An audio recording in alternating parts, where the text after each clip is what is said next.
నమస్తే, welcome to టీవీ6 news. Wanaparthy జిల్లా పెబ్బేరు మండలం రంగాపూర్లో విషాదం చోటు చేసుకుంది. గణేష్ శోభయాత్రలో రంగాపురం గ్రామ సమీపంలో శుక్రవారం ఉదయం 1:35 సమయంలో పాత గురుదత్త దాబా వద్ద ఘోర రోడ్డు ప్రమాదం జరిగింది. వివరాలకు వెళ్తే హైదరాబాద్ వైపు వెళ్తున్న రోడ్డుపై వనపర్తి మండలం నాచహలి గ్రామానికి చెందిన 13 మంది యువకులు బీచ్పల్లి దగ్గర గణేష్ నిమజ్జనం ముగించుకొని తిరిగి గ్రామానికి ట్రాక్టర్లో వెళ్తున్నారు.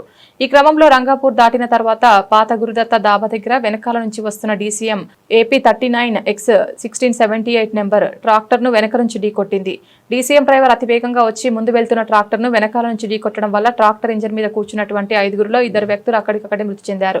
మృతి చెందిన వారు సాయి, శంకర్, మరో 2 యువకులు అబ్దుల్లా, విష్ణు తీవ్ర గాయాలతో వనపర్తి ప్రభుత్వ ఆసుపత్రికి తరలించగా పరిస్థితి విషమించడంతో హైదరాబాద్ నిమ్స్ తరలించినట్లు, మృతిలో గాయపడిన వారు ప్రభుత్వ ఆసుపత్రిలో చికిత్స పొందుతున్నారు. DCM డ్రైవర్ పరారీలో ఉన్నట్లు సమాచారం.